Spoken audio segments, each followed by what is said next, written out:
Hey guys, Ponce here, and today I just thought I'd make a brief video about just sort of various jungling sort of tip type things that I think help me personally. Not just sort of your usual kind of minor, min-maxy sort of, but more sort of game flow sort of tips and strategies that I like to employ. Before we get into that, I should probably mention that I am not a jungle specialist. There are much better people at jungle out there. I'm a top lane specialist. In fact, I don't even have a specialized rune page for jungling. I mean, I sort of do, but I don't care enough to buy a super specialized page, so I just use generic things, which, I think are more than enough. Um, so, what I say is going to come from a slightly lane-centric point of view, but, that's probably most people out there. When you think about it, the vast, vast majority of people out there are not going to be absolute jungle specialists. Everyone's going to be playing in lanes, but you're going to have to play jungle sometimes. So with that out of the way, in terms of why you shouldn't actually listen to me, let's get into why you should listen to me. Um, but yeah, the main thing that I think about junglers is you hear sort of a lot of people complaining that someone says, "I'm losing the lane, come gank for me," or something like that. The number one thing about, well, just sort of laning and jungling, is the laner is expected to win things on their own. If you can't win your lane on your own, why do you expect the jungler to come save you and win it for you? That's not their job. Um, Really, the only thing that happens typically is if there's a lane that's losing really hard, and is being, well, actually, why don't we come at from sort of a lane perspective? Let's say I'm top lane. The way I play top lane, and a lot of top laners play top lane, is if they're particularly sort of gung ho and aggressive about it, is the idea is to destroy your lane opponent so hard and get them so low that even if the jungler comes, and doesn't ward coverage doesn't even matter at this point. You don't even need a ward if you can win this hard. Is if you are killing your lane so hard and get them at such low life that they can't actually fight back, even if the jungler shows up, it's irrelevant. Like the jungler can show up and he can't do jack shit. And if the lane tries to engage, he's going to get killed immediately by said top lane, or this works mid lane as well. Um, and then he's just going to turn around and kill the jungler, or the jungler is going to kind of show up and do some damage, and then realize, wait a minute, I'm going to get killed and backed off. That is a colossal waste of time on the part of the jungler, especially now. Well, season 3 is about to end, so this might not be relevant for so much longer, but I suspect it'll be relevant into season 4 as well, with more EXP coming out of the jungle now since some of the changes. He's wasting time. Like, it's kind of like as a laner. Let's say I'm top lane. Let's say mid is losing, and then mid expects me as a top laner to miss out on all the CS top lane and then come and try and help him. I'm not gonna do that if, like, I'm not other unless I'm completely stomping my top lane. So of course in that case that analogy doesn't really work. But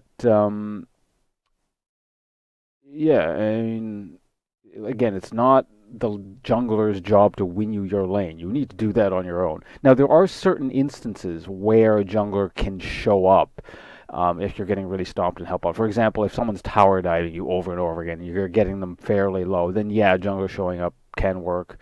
Or maybe the enemy jungler is camping you, but you're still kind of close. A counter jungle or a counter gank can help a lot. So I mean, obviously there are, it's not a hard and fast rule, but the general rule of thumb is just win your lane on your own. Don't talk to the jungler about helping you win the lane. Um, uh, another example would be, I guess, a jungler should show up if if you're sort of losing but not losing that hard, and they're sitting at your tower the whole time with flash, and obviously a jungler should come. But these are extreme examples that they're not really worth mentioning. More so, instead of the jungler sort of getting mired in a lost lane, what junglers need to do is snowball lanes they're already winning. For example, let's say top is losing really hard and it's against, like, I don't know, a Singed or something, and there's just no way you can kill this guy even if you go help him. But your bottom lane is winning pretty hard. Like, he got a really hard AD carry.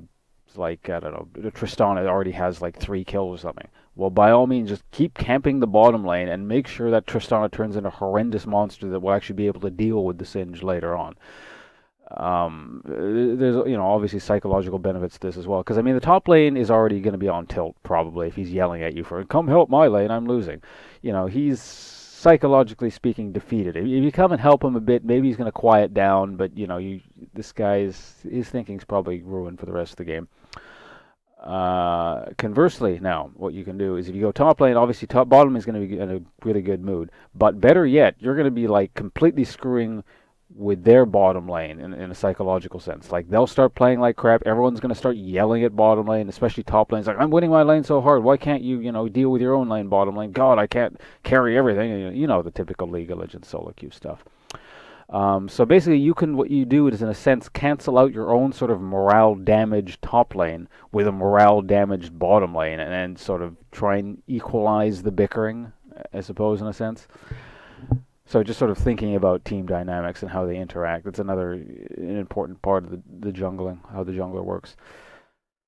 Now, here's another really difficult issue. Is the thing you need to balance is if top, for example, I'm going to say top lane. Let's say top lane is losing really hard, and it's against some kind of hyper carry like Jax or Aatrox or something like that. That's going to turn into something horrendous you're not going to be able to deal with later.